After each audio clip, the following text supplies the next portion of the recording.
Greetings and welcome to 13 Not Your Mama's Astrology Week 1 Introduction and Foundations. Today we're going to go through things like what is True Sidereal Astrology, what is 13 Sign Astrology, and how can this be your advantage as a celestial being evolving in a human meat suit. So let's get into it. First, we're just going to cover a little bit of context as far as what exactly it is that we're doing here.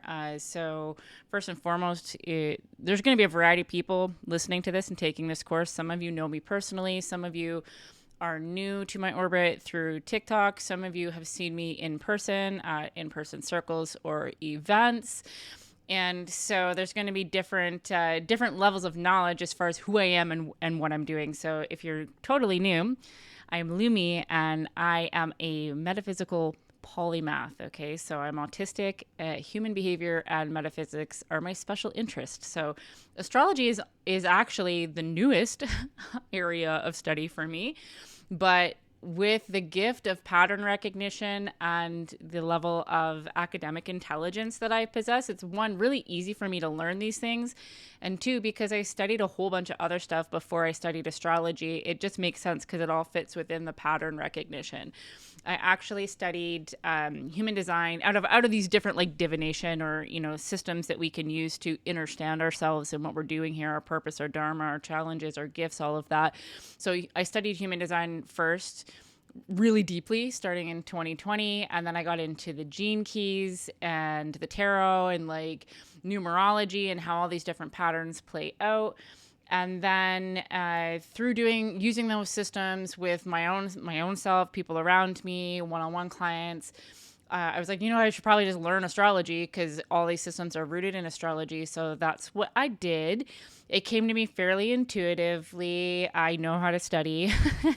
Also, I feel like I did this in another life as well, because especially with like the gene keys, which is a really dense text, I can just read it and understand it, right? And this is not to like brag or, put myself higher than others. It's just my gift, right? And this is really human design is called the science of differentiation. We all have different gifts, right? So this is mine. So I wanted to pre-frame with that because I don't consider myself an astrologer. The information that I'm going to present to you in this course is, I would say, ranging from beginner, we're going to start at the beginning, up to like intermediate, getting into some advanced stuff. I'm not going to cover too much as far as like predictive astrology, more advanced stuff as far as that is concerned, because personally, I don't use that.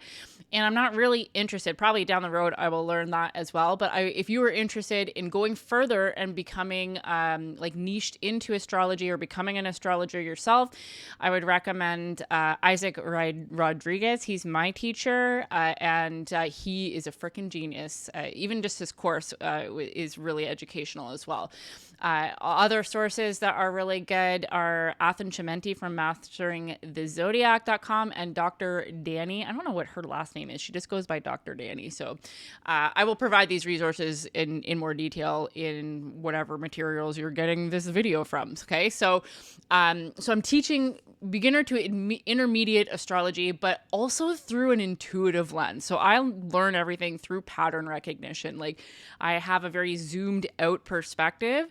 So it's easy for me to see the patterns that weave through all of these different systems. And I think that's part of why it was so easy for me to learn astrology, because I really, I personify each of the energies. So we're going to be learning about the zodiac and the planets as archetypes and as like their own beings and their own characters kind of idea, right? So we're going to use that system to then be able to read charts intuitively. This is not a course that I want you to take on and think that you're going to be like memorizing things, because I don't even have everything memorized. Okay, this is the thing about the internet and having resources, is that you don't have to hold all of that in your brain. In fact, your brain is not meant to hold all of that. Okay, so you don't have to memorize anything, but it's more learning the art of interpretation and how to trust yourself and use your gut feeling and your felt sense. Okay, so that's the context. That's why it's called Not Your Mama's Astrology, because it's 13 signs True Sidereal as far as like the lens that we're looking through, but it's also just an intuitive course on how to read charts intuitively and transits and things like that. Okay. So, and then a little bit of housekeeping stuff. So if you're not in the Discord server at this point, you probably should be, because this is where the video is. But if you're unfamiliar with that, let me know and I can give you a little tour around. It's fairly intuitive to figure it out. We're going to have several private channels for us. I'm going to, I think, create a different channel for each week so that we can keep the different homework assignments separate.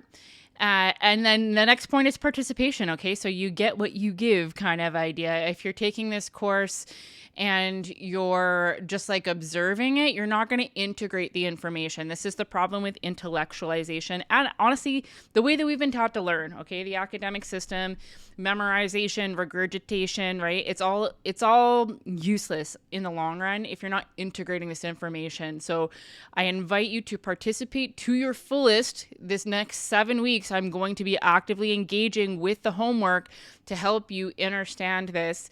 I also invite you to help others, okay? So reading other charts. So part of why I'm so good at what I do is because I've read a freaking million charts, okay? When you start to see chart after chart after chart and how the different things play out and how that relates to the people that you're reading for, it just makes it so much easier to then intuitively have a felt sense of what you're doing and how these energies play out in an embodied type of way, okay?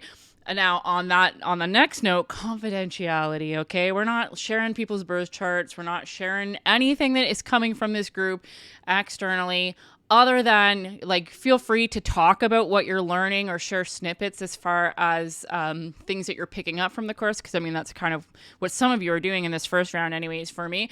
So feel free to share that. But please do not share anybody's personal information or birth chart, birth info. There are ideas out there as far as like destiny swapping and blah, blah, blah, which I feel like does happen. But like, if you like, I don't think anybody in this group is going to do that. So please don't. Also, everything's neutral, so you don't need to be afraid of anything, but just like keep people's information private, please. Okay. And finally, as far as upgrades go, now this very first round is a fairly intimate group. So I will be more attentive, but I'm only going to be really responding to the homework questions or specific questions about the course materials. If you are looking for a more comprehensive experience that goes beyond astrology and taps into my entire wheelhouse of skills, I have something called the Inner Circle. It is a small group coaching membership. And within that, you'll have access to everything that I've done. So I'm going to be creating a library. This is the first one. But there is a shadow workshop in there currently. And it is going to be basically a free-for-all for whatever you want to talk about. So I will also be doing weekly astrology updates specific to people's charts in that group. I will be able to answer questions that go beyond astrology, including psychology, sociology, the somatic work that I do, emotional regression, chakra clearing, anything with the physical body, nutrition, detoxing the body, shadow work, as I mentioned, and beyond. I have a lot of things that I do. Okay, so if you're interested in that, check out the Inner Circle membership. Or if you are looking for just kind of a one-off, like you would like some private time with me face-to-face to talk about something that you don't want to share with the group, and that can go beyond astrology as well. Normally my one-off sessions are $222, but for those of you taking this course during the duration of the course for the next 7 weeks, if you want to do a 60-minute session with me, I will do that for $144, okay, which is quite a significant discount. So there we go. There's the housekeeping. Let's get into the content. So what is true sidereal astrology, also known as alchemical astronomy? Okay, so let's have a look at some definitions that I literally copied and pasted from Google. Okay, so these are the official definitions of what astronomy and astrology are.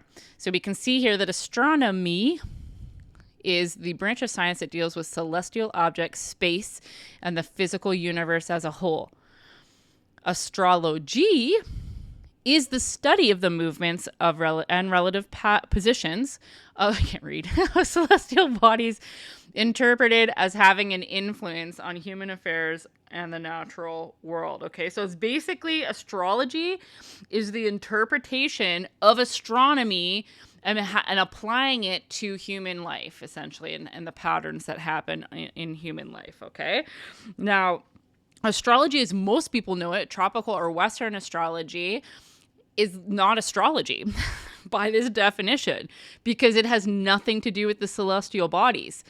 Everything in that system is symbolic based on a static sky that has not progressed since 200 AD.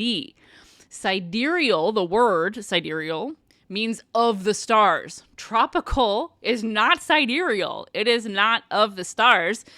And so I think that we can't even call it astrology, because that's what astrology freaking is, okay? It's supposed to be the movements of the luminaries, the etheric bodies, and the various points that we measure in the sky as they are moving through the constellations known as the zodiac, okay? This is where the term alchemical astronomy comes from, because you're looking at the movement of the celestial objects through the star groupings, okay? The objects have their own energetic signature. The star groupings have their own energetic signature. When they combine, that is alchemy, okay? And this is where we get energetic weather.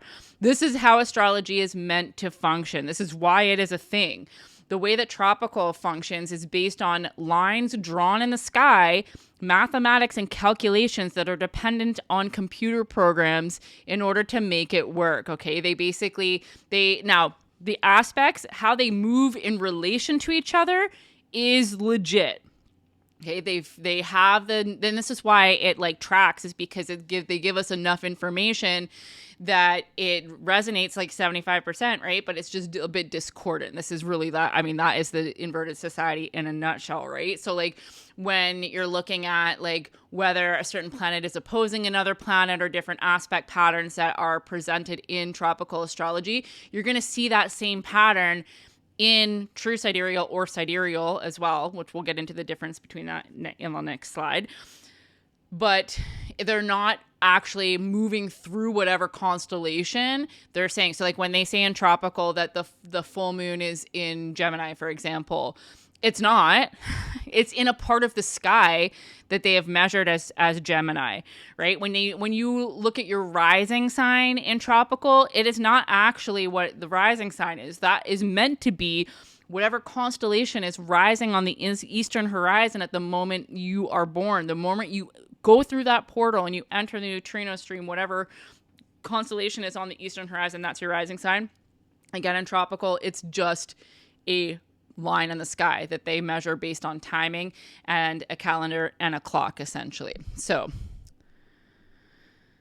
here is the lowdown on the different lenses of astrology, okay? So it's always interesting to me when certain videos I make on TikTok that go viral, people are like, that's sidereal, or like, this is astronomy, it's not astrology kind of idea, right? I'm like, no shit, dudes.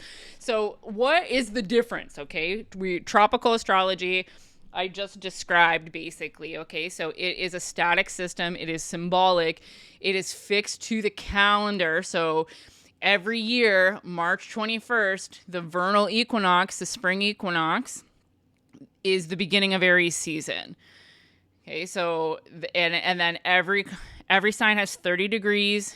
It goes around like that every single year. Okay, sidereal, as I already mentioned, means of the stars. Okay, so Vedic astrology is sidereal. They don't use a wheel like this though. There's a square, but for the point of this demo, we'll just use the same wheel. So sidereal is of the stars. As you can see here, it's a mix of tropical and true sidereal because it is accounting for what is called the precession, which is in the next slide, essentially the celestial cycles. So now, the current day, when we look at what constellation is rising at dawn on the vernal equinox, it's actually Pisces, right? Because the line of the ecliptic, which is the path that all the luminaries and etheric bodies travel on, shifts 1 degree every 72 years. So sidereal accounts for that shift. So it's 23 degrees behind basically a full sign.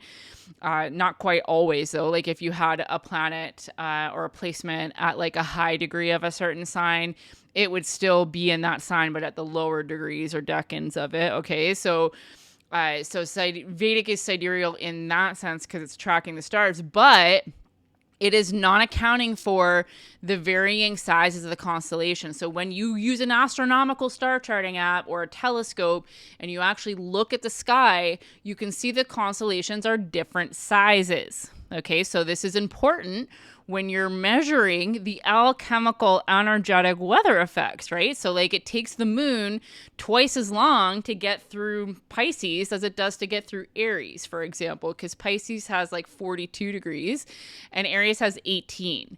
Okay, so it takes longer. And so in True Sidereal, this term was coined by Athen Chimenti of masteringthezodiac.com. He's the one who's developed the software that we use. Well, I don't use, but that people use who are professional sidereal astrologers.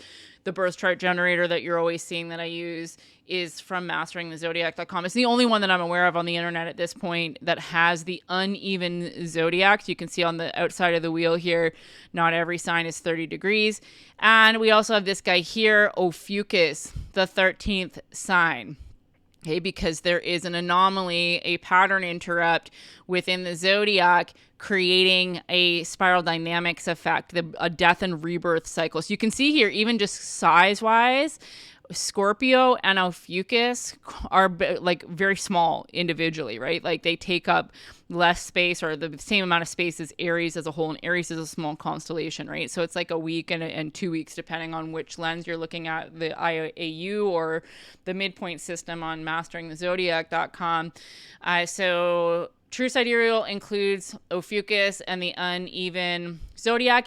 It still does, however, use a 12-house system. Now, there are systems out there that use a 13, but for me, intuitively, this makes sense with the 12 because the 12, the houses, measure your hero's journey through your human life. Okay, the lower cycles, the clock, the calendar, these things that are measured in even segments. And Scorpio and Ophiuchus share the 8th house, creating a death and rebirth portal. Okay, so these are the distinctions between the three systems, essentially. So here's a slide on the precession, which I've already touched on a little bit, essentially, but here's a nice visual for you, okay? So when I'm talking about the lower cycles of the Earth, the movement from light to dark, the seasonal changes, because tropical can also just be described as a seasonal system, right? So it is only measuring this wheel in the green right here, okay? So we've got the solstices and the equinoxes, and then the midpoint system, or measurements rather, like Beltane, Imbolc, and so on. Okay, so this is the lower cycle of the Earth. This is the movement from light to dark, from summer solstice to winter solstice, and back again as the sun has longer or shorter. It's basically the solar cycle, okay, is the Earth's cycle. Now, we also have the equinox, or sorry, not the equinox, frick. We also have the ecliptic line, okay? So this is the path that all of the luminaries follow. And the way that they describe it, although I'm not quite sold on exactly the science of astronomy and space and planets and all of that, to be honest with you, but it is documented that the ecliptic, like the stars move, basically. So like, as the Earth wobbles or turns, according to the official definition or explanation, the path moves slightly 1 degree every 72 years. This is creating a 26,000 year cycle. And this, I forgot to put this on the slide here, but this is what an age means. So every time, and it moves backwards through the zodiac, right? So it was Aries in 200 AD when Ptolemy introduced tropical astrology. And 1 degree every 72 years, it has moved backwards, okay? So currently, we are in the age of Pisces, because Pisces is the constellation that is rising on the eastern horizon at dawn on the vernal equinox. We've been in Pisces because it is of the size of it for like 1,600 years. We're going to be in Pisces for another 400 years. So when people, this is part of what got me started to talk about this, is like people were going off on social media in November about Pluto moving into Aquarius and that being the age of Aquarius. And that's because in tropical astrology, there's no explanation for what an age actually is.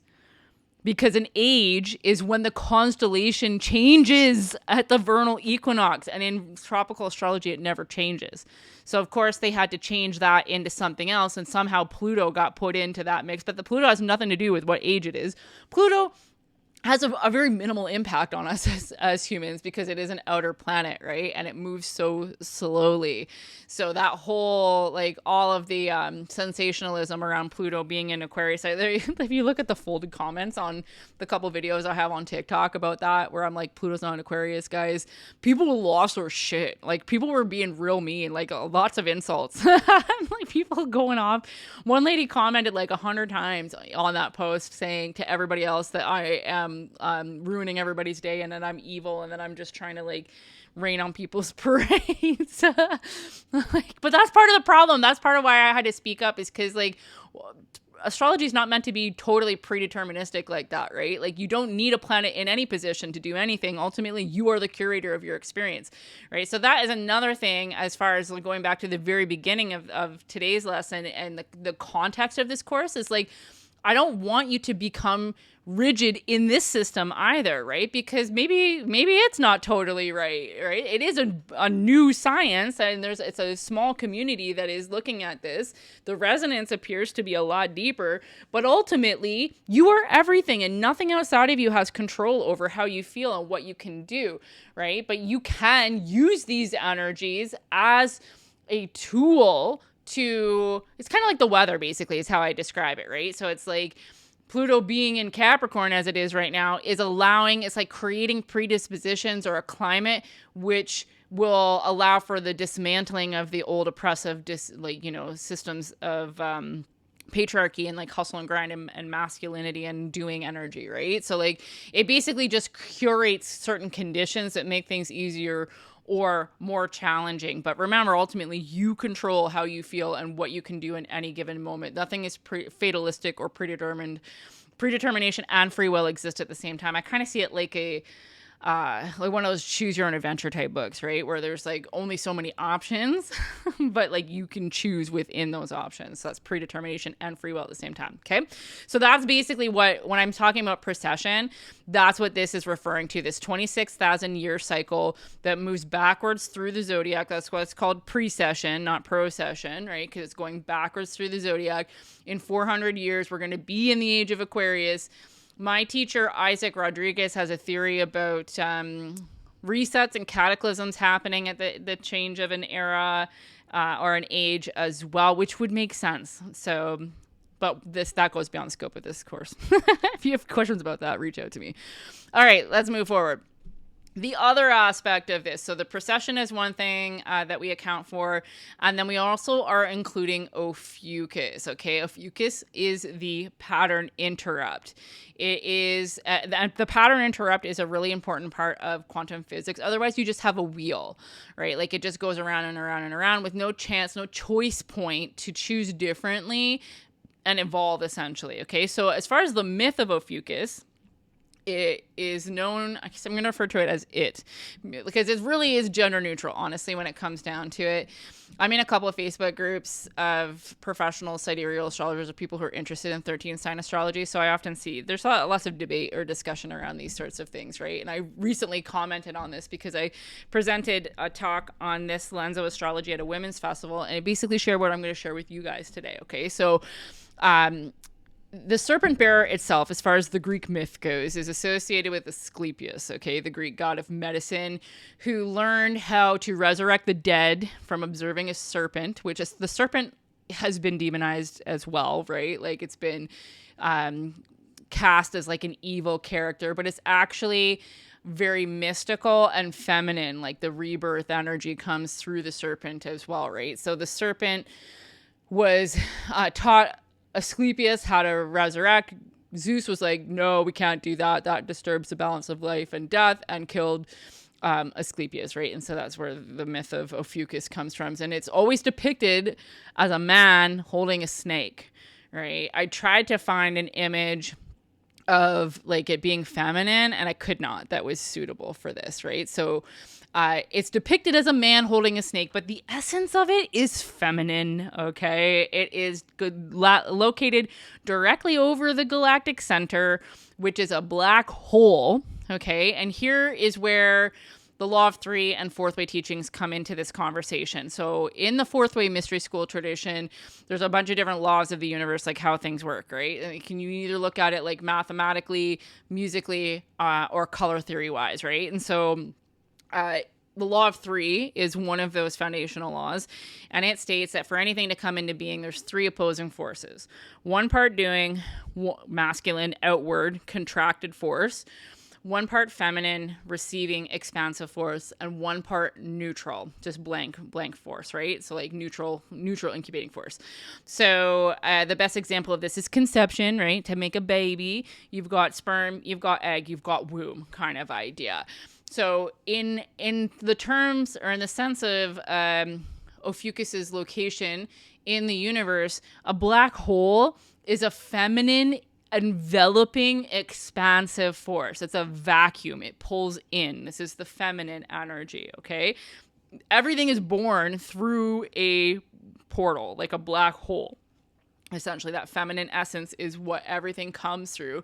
And so the galactic center is theorized as the womb of our universe. So this constellation, Ophiuchus, the serpent bearer, hidden wisdom, the energy of the serpent right over a freaking galactic yoni, okay? Like, tell me that's not feminine, right? But conversely, it is also the womb, which is the neutral force, which is both, right? So I think that if I had to nail it down, I would say it's gender neutral.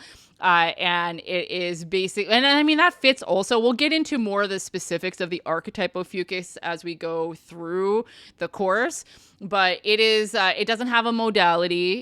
It doesn't have an element, of the four regular ones. It's the fifth element, like it's ruled by the ether, which is the everything, the nothing, the space between, like the paradox of everything and nothing, and like divinity, the Godhead source kind of energy, right? So it's an anomaly in the zodiac.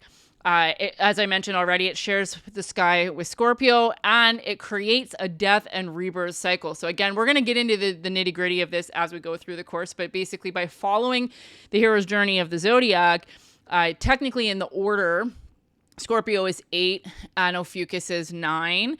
8 is another number within the fourth way mystery school as far as the law of octaves. So everything happens in octaves. So basically you complete one octave of the zodiac and the patterns that follow it, and then you are reborn. You surrender, you die through Scorpio, right? That fixed water. You surrender, you die, and then you're reborn through the galactic center in Ophiuchus. Okay, so that's what I have to say on that for now. If I'm not careful, I'll make this like 2 hours long because I'll get into everything.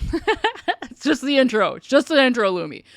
Anywho, the next thing I wanted to cover in today's lesson is how the number 13 has been demonized. Okay, so we're often told, I know all of us have had some sort of cultural indoctrination that 13 is a bad number. It's unlucky. Friday the 13th, like there's no 13th floor in buildings. Like, how freaking stupid is that? P.S. It's still 13. You're just not labeling it 13, you dummies.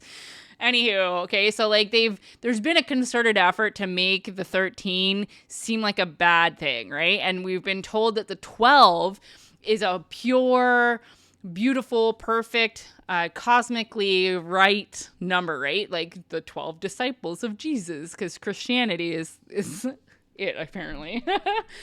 12, which I could actually probably teach a whole course on the issues when it comes to the externalization of our power through religion. But anywho, I digress.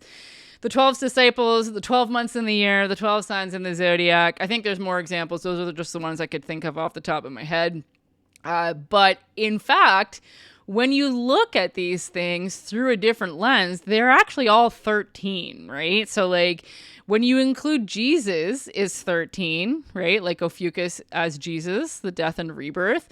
Or another interpretation of that is to include Judas, the one who betrayed Jesus, according to that story, right? So at the table, the Last Supper, there's 13, including Judas, who is then the catalyst leading to Jesus, or I like to actually call him Yeshua, Yeshua's death and rebirth, right? Because that story is it's fear mongering, right? Like Jesus didn't actually die. That was part of the story, right? Like the caterpillar has to die to become the butterfly kind of idea. Jesus had to go through that death, surrender, in order to then be disembodied and be able to spread the Christ consciousness etherically, okay? So there's that example with the 13. Part of what led me to the revelation of the true sky was looking at lunar cycles and the correlation between lunar cycles and menstrual cycles, because as a spiritual woman, I am aware of how my menstrual cycle lines up with the moon, and it has, in the last handful of years, has gone back and forth. Like it's flip-flopped. Sometimes it's with the new moon. Actually, it's been with the new moon for a while, but there was a while where I was bleeding with the full moon, right? And so looking at that, I'm like, that's kind of weird how there's 13 lunar cycles, 13 menstrual cycles, but only 12 months, right? And when you look at the months, like how they're divided up and the names of them, like it doesn't make sense, right? So like September is 7, right? But it is the 9th month. October is the 10th month, but it's actually like oct means 8 kind of idea, right? So like there's obviously been something that has happened. You know, there's a story of like the Roman Empire, something about like the summer months, right? Like because it goes back and forth between 30 and 31, but like both months in the summer have 31 days because Augustus or somebody wanted an extra day, so he took it from February, right? But realistically, and there's calendars like the Ethiopian calendar that there's 13 months made up of 28 days kind of idea, which would make more sense. So there's questions about the validity of the Gregorian calendar and the months in general, right? And then the final example here is when we include Ophiuchus as the 13th sign. Technically, in the order, when you're looking at it like the hero's journey, the story of the zodiac, Pisces is technically the 13 at the end, which is the feminine void, right? Like Pisces is the depths, that the mutable water, the spiritual, the intangible, right? The mystical 13 of the feminine, okay? And then finally, I just tacked on here as well, as far as other patterns or symbolism in the tarot is another course I'm probably going to teach because I've also dissected it at length as far as the different patterns that play out in there. But in the major arcana, 13 is the death card, okay? And like that is a card that people don't want to see, but death is part of life. You know, there's just as much destructive energy in the universe as creation, and there's no need to fear any of it, right? Like you can't, imagine if there was just like endless creation, that nothing ever died or was dismantled, like we'd be fucked. Like it wouldn't work, right? Like that is just one of the functions of the universe is polarity and correspondence, right? Like, so everything has an opposite. Everything that is created must be destroyed in order for the universe to continue to function. So like we need that. Like even looking at examples of like the forest, right? Like when a tree dies, it becomes the food, like the nurse logs, feed the forest for new growth, right? Like that is how things function. Like we don't need to be afraid of that.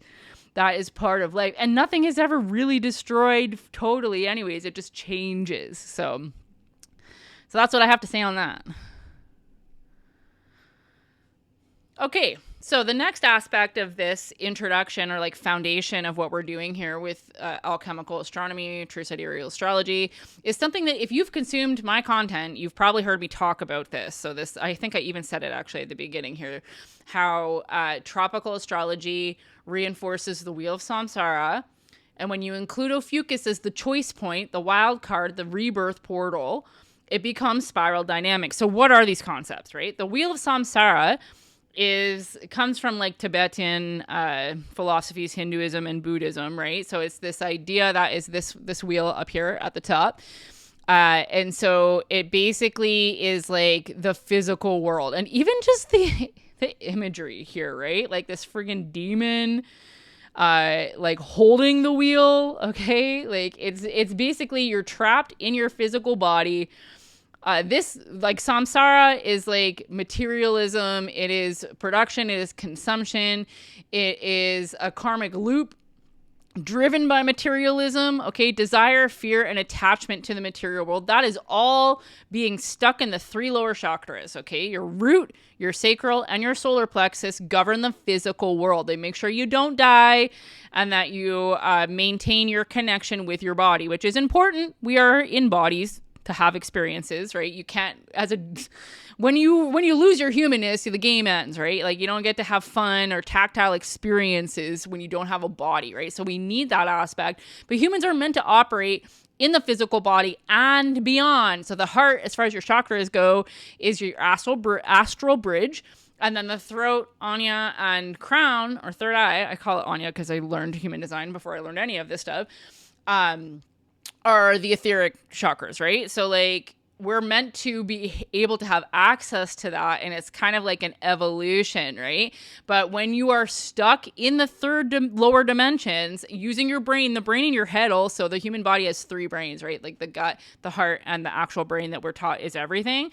That brain in your head is in charge of the physical world, okay? So basically, samsara is like the illusion of the material world being everything and being unable to remove yourself or escape from the illusion of separation and materialism, which is part of the journey, okay? Like, I'm not saying that it's like a bad thing or you should be ashamed of it. It's part of the experience. Like, that forgetting and the feeling of separation is important for you to have certain experiences, okay? But we're meant to be evolving beyond that.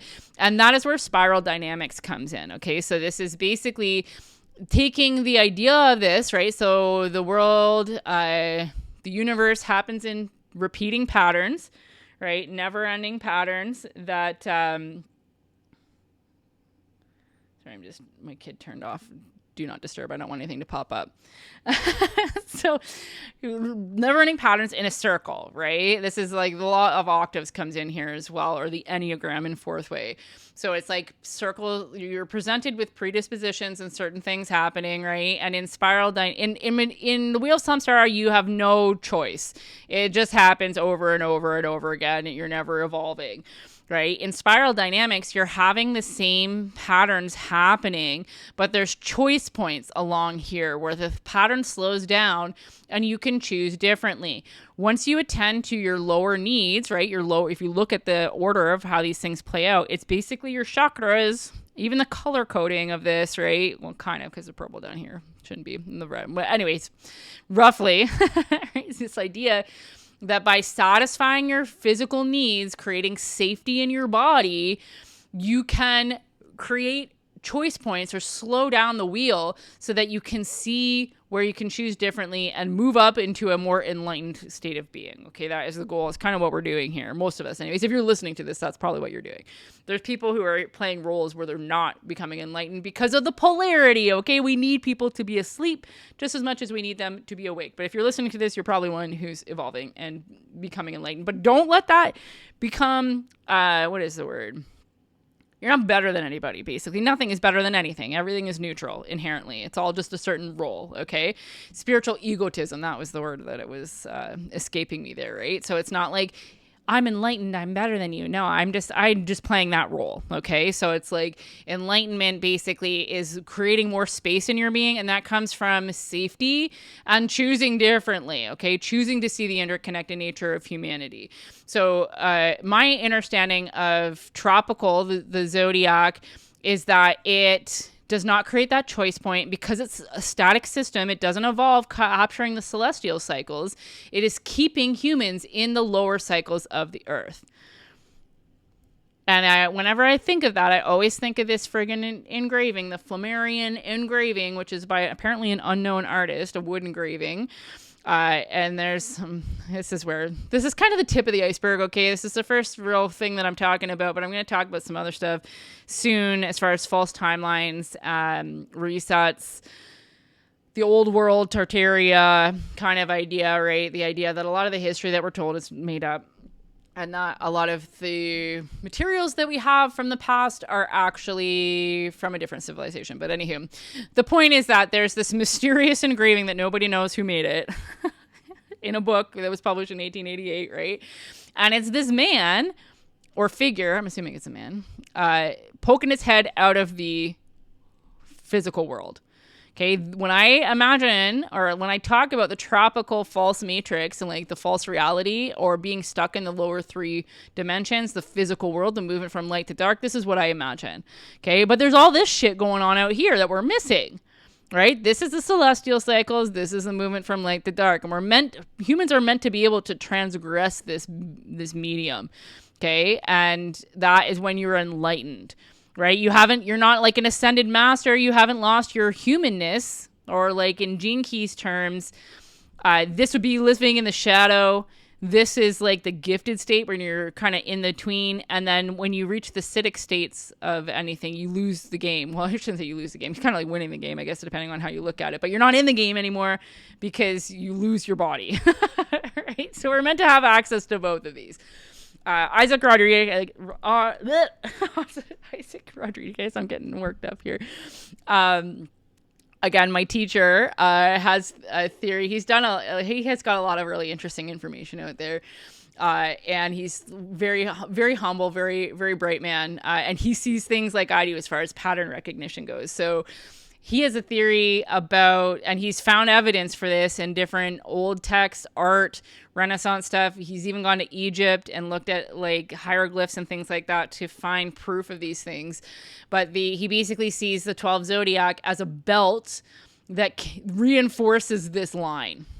Right? It goes around and around like Groundhog Day, the same every year. It is not capturing the celestial cycles, and it is keeping humanity locked into the physical world and the physical world only. Okay, people who practice tropical astrology are creating an alternate reality that is discordant from what is actually happening in the celestial cycles.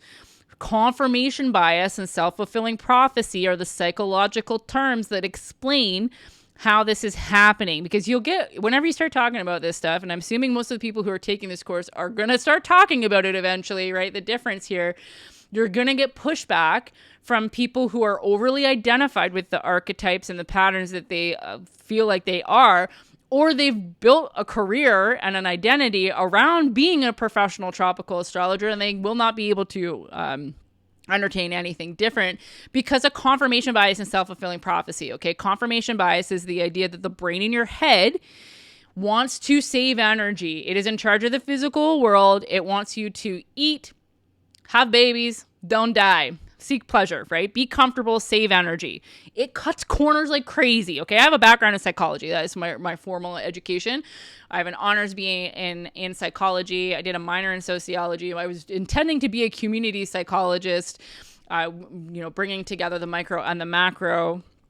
But I went through my divorce in the last year of my undergrad and wasn't feeling the master's as a newly single mom with no job. So that's how I got into fitness. But anyhow, I know a lot about the brain, okay? And like confirmation bias, there are so many studies out there of how bad the brain is at remembering things accurately. Even like eyewitness stuff, right? So like if you look up eyewitness studies, people witness the same event and remember it differently, okay? Because it's based on what your brain already thinks. That's what this word is, confirmation bias. The brain wants to cut corners and save energy whenever it can. And so it will only attend to information that reinforces what it already thinks because it takes too much energy to change your mind. Okay, it is difficult to change your belief systems because it requires rewiring of your neural pathways. Your brain has all these little neurons, these little squiggly, they kind of look like sperms, honestly, like a little head on one end and a tail on the other, okay? And you have thoughts based on these nerve endings, these neurons being close to each other. So there's a synapse, right, where like different hormones or chemicals are released from one neuron and then they travel through the amniotic fluid. Amniotic fluid? I don't think that's the fluid that's in your brain. I think that's in your uterus when you're growing a baby. But there's a fluid, okay, in your brain. And it's been a while. Like I graduated in 2012, okay? So that's how we have thoughts, right? So like the signal or the impulse, the electromagnetic signal from one neuron travels across the synapse to the next neuron, and then it goes down the chain, right? So when you have certain thoughts, your neurons get closer to each other so that you can have those thoughts more easily. Thinking differently means you have to have these thoughts, and there's like a big gap for the signal to travel through to get to the next neuron. And over time, they wire together, right? That's Hebb's law when it comes to psychology. But it takes some time. An analogy that I use to understand this is like you're taking a path in the woods, okay? So the path that is the most traveled, that everybody has gone down, there's no sticks, you could run down it, it's probably padded down, you could probably barefoot on that path, right? Like there's nothing really preventing you from moving quickly down this path that has been traveled by thousands of people ahead of you, right? But it goes to the dump. It goes, or like somewhere shitty where everybody else is that you don't want to be, right? But to take a new path somewhere you want to go, you're cutting that thing through the woods, okay? There's like sticks, you're getting scratched, maybe poison ivy, there's spider webs, right? Like your brain is like, what the fuck? Like, no. Okay, so that is the best analogy for rewiring neural pathways and why confirmation bias is so prevalent. Because the brain, especially when you're low on resources to start with, and we live in a society that has us chronically fatigued, working ourselves to death, we're poisoned, we're overstimulated, okay? We are running low, okay? The brain is not spending extra energy. I should add also fear-mongered, okay? So we're chronically in a state of fight or flight. The brain is not taking time to figure something new out for the average person. Okay, so the confirmation bias affects all of us, even me. Okay, I am still human with a brain, right? This is, but I understand this, right? And one of the gifts that I have is, I am a Gemini rising, right? So like having the ability to open myself and never being really too stuck in any particular paradigm and being open to a different way of being is a way to evolve more effectively. Okay, but the average person, even spiritual people, right, are going to be stuck in these certain beliefs based on confirmation bias. And then the other concept here is self-fulfilling prophecy. So this is the idea. This is basically a psychological term for the fact that we create our own reality. Okay, so whatever you think and believe inherently to your core, you will create or you will see proof of. Okay, self-fulfilling prophecy. You think something is going to happen and it freaking does. This is why worrying is the worst thing that you can do, because you're literally creating what you don't want. Okay, so confirmation bias, the brain attending to information that already confirms what it thinks or what it likes, right? This is also why when you look at your tropical chart and you're told, oh, you're an Aries sun, and this means that you're confident and you're a leader and, you know, you have the ability to initiate kind of, and people like that, right? So they want to see the good in these things. And then they other the other things, right? So like, they're like, ooh, I could never be a Pisces. They're so weak and flaky. Like I'm bold Aries, but like, and then this is a personal example because I was an Aries sun and now I'm a Pisces sun, right? And like, it actually fits more because every trait fits when we believe it or we want it to. Okay, we are everything. I'm sorry, I'm yelling into the microphone. We're yelling that everything is everything. Okay, like that. And this is another part of the story of how I even came to this revelation, was working with my I am and becoming disillusioned with like typecasting ourselves into certain archetypes, whether it's astrology, human design, gene keys, like, and came a lot. So that idea also came from the gene keys though, because at the end of the book, Richard Rudd is like, oh, the secret is that we're everything, right? And then working with so many different charts and even just consuming them for funsies, like I can relate to all of them because we are all of them. Okay, so this is how tropical creates the false matrix. Confirmation bias, self-fulfilling prophecy, the inverted society, the overlords know that we create whatever we believe. Okay, so we've got this, and then the group think of it, right? So like we've got people reinforcing it. You're hearing it everywhere. It's being reinforced on social media. It's being reinforced by professional tropical astrologers. There's so many people doing rituals, putting intentions, actively thinking about and feeling into whatever energy they're forecasting in the tropical astrology, and it's creating it. Okay, so you'll see people will defend it to the death because they're like, you can't tell me what I see. I'm like, well, I know you're creating an alternate reality around yourself. Okay, and I get there is a point here as well that everybody's on a certain path for a certain reason, right? And there's no wrong or right. But I do believe that there are a lot of people who believe that tropical astrology is based on the stars and that they're really practicing legitimate astrology because they just don't know any better, right? So this information, I'm on a mission to put this out there for those who are interested in it. But I'm not here to say that people who are practicing tropical astrology are idiots or they need to switch, because they don't need to do anything. And what they are doing is none of my business, right? Like, they can do that if they want, and maybe it's part of their process, right? But like, the time has come for different information to come out so that we can align ourselves with the actual energies of the current transits as the luminaries and etheric bodies are moving through the actual constellations in doing this. So like, since I made the switch myself, when it first happened, like, I had a manic episode it was like about 6 months where I was like totally disillusioned with all of it. I was like, none of these systems are worth it. I was like, I need to burn my business to the ground. I've done dozens of readings. So like all sorts of one-on-one work, helping people make decisions and align with their tropical charts, right? Even myself, like, I worked so deeply with my tropical human design and my gene keys and my astrology to a certain degree. And I got a lot out of it, right? But there was always certain aspects of it that just felt like hard, or felt like I had to try to be, or like I wasn't. Like, one of the examples I'll share that I share from time to time when it comes to the difference between my tropical chart and my sidereal chart. And that is, like, as I mentioned, I was an Aries sun in tropical, and now I'm a Pisces sun. But in tropical, I still have a Taurus stellium, but because Taurus is huge, right? And this is why it's not so black and white. It's like you're always going to change signs. Sometimes it will be the same, but things just move from lower to higher degrees, right? So in the tropical system, my Mars, my Moon, my Mercury, my Chiron, and my Venus was in Gemini. Mars, Mercury, Chiron, and Venus were all in Taurus. And I just did not feel that Taurus. Like, I feel fairly Taurus. Like, I still do have a moon in Taurus, right? My North Node and my Venus are now in Taurus. My Chiron also still is in Taurus. But the Mars and the Mercury in Taurus was always challenging for me because I really identify with that Aries energy. Like, I'm very fiery, very impulsive, very bold with my communication, type of person who puts their foot in the mouth. I do have a long fuse, but when I get mad, I get really freaking mad and I go off and I'm really mean and I'm aggressive, right? So like, when I realized that my Mars and Mercury are actually in Aries, not Taurus, I was like, oh snap. That explains. It's like a permission slip, right? Because when I was, previously, there was always a part of me that's like, man, I should be more chill, but I am not. I am not chill sometimes. Okay. So like things like that, right? Or like certain gene keys in my hologenetic profile. It's like, I don't know, like I resonate with this, but like it doesn't really seem like it fits that deeply.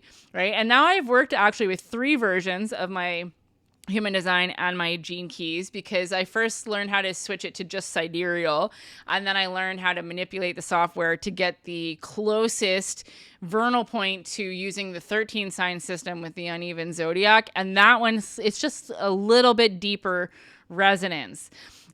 So yeah, that's basically what I have to say on that. All these systems, again, are external to you, right? And like, you can pick and choose, and maybe there's a certain point in your journey that you resonate more with the tropical, right? Because what I have found, I've done a number of like comparative readings.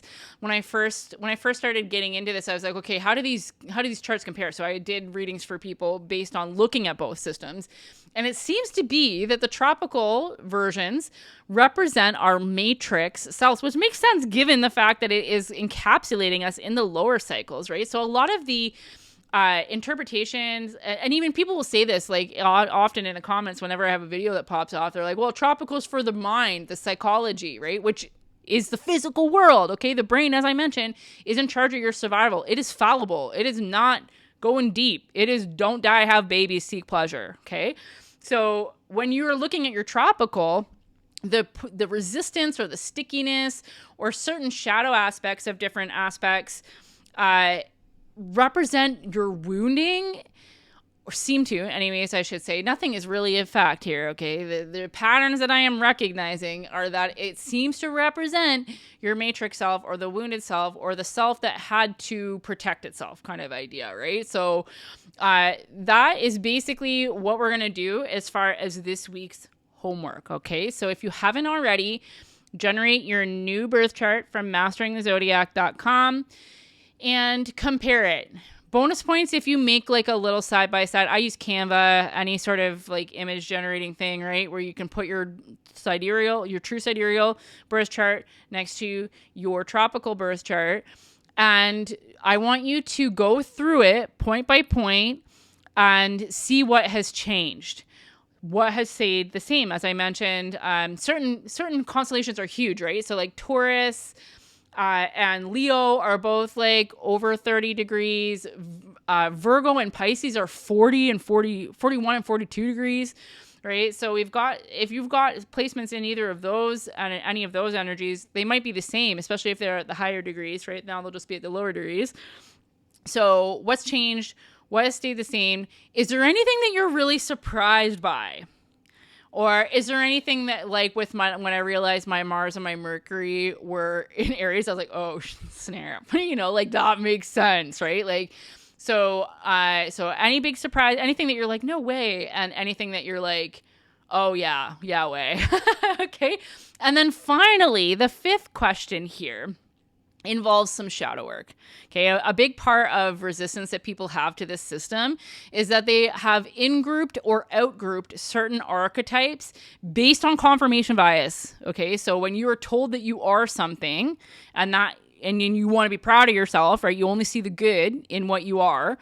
And then you see the bad in what everybody else is, right? Because this is a natural human thing. This is the illusion of separation in action. This is how tribes and different countries and things like that form, right? Because it's like safety in the familiar. So like, I'm this, I like people who are like me, and I don't like people who are different than me, right? But like, remember, we're all everything, okay? Everything that you see outside of you is you in another body, okay? You have that in you in some way, shape, or form, even if it is not expressed.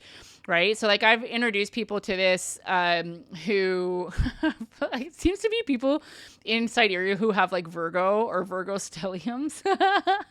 There's two people I can think of in particular who I show their sidereal chart and they're like, oh, I hate Virgo. Like I can't be Virgo. Right. And so there's certain signs like Virgo gets a bad rep. Scorpio sometimes. Gemini gets a bad rep. Right. So like or some of the watery signs, depending on where you're at, right? Cancer or Pisces, not necessarily the most popular at times, right? But like, again, we all have all of these elements. Nothing is good or bad inherently. Everything is neutral. So looking at your chart, is there anything that triggers that in you? Okay. Are you like, no way I'm not, I don't like that energy, right? And we're going to use this as fuel for shadow work, folks, or what I like to call befriending the shadow.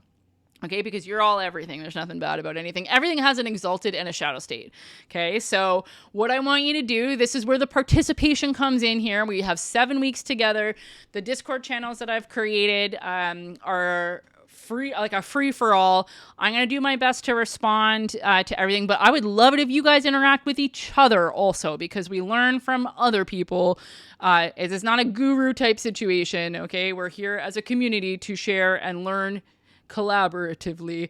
Okay, so answer these questions. Do not be afraid of being too much. Okay, go in depth, and you can either voice note or text it out. Some of these might be easier to write out so that we can see it visually, but I'm a fan of the voice notes. I'll probably be responding to most things via voice note. Okay, so use either of those in both of the channel or in the channel for this week. So thus concludes this week's lesson. Thank you so much for being here, and I'll see you in the Discord.